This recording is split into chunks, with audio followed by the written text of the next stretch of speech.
When you found out that the FBI had located even more classified materials in Wilmington, which four-letter word did you use?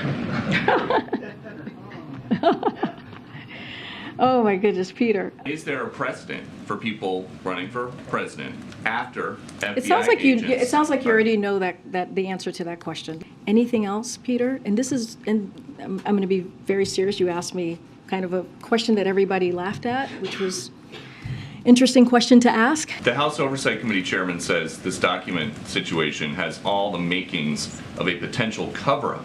Is President Biden involved in a cover-up? Work is going to continue. Thanks, everybody. Have a great weekend.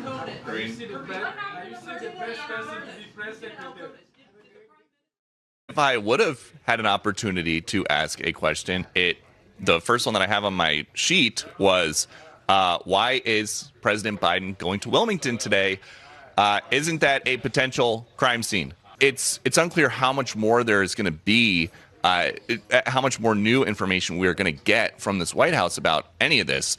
We have been very clear here from this administration. The president has been very clear that he takes this very seriously when it comes to classified information, when it comes to classified documents, and that his team has been fully cooperative with this legal matter. President Biden is still intending to run for re-election in 2024, right?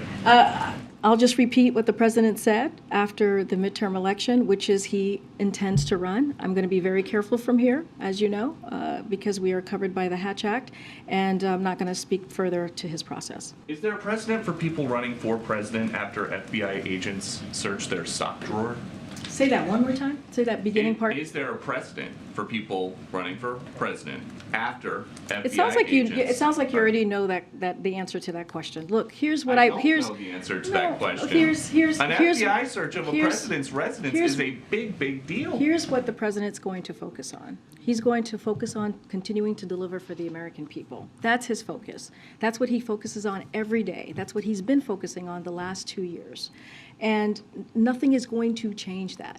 You think about the bipartisan infrastructure legislation, you think about the Inflation Reduction Act, you think about the CHIPS and Science Act, the bipartisan one, the last two that I mentioned, done in a bipartisan way. That's what the president wants to do. He wants to continue to deliver on his economic plan that is going to build the economy from the bottom up, middle out.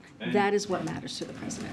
Anything else, Peter? And I'm going to be very serious. You asked me kind of a question that everybody laughed at, which was interesting question to ask, but any other underlying questions that you may have, I would refer you to my colleagues, the White House counsel. I'm going to continue to be prudent. I'm going to continue to be consistent and refer you to any questions you have there.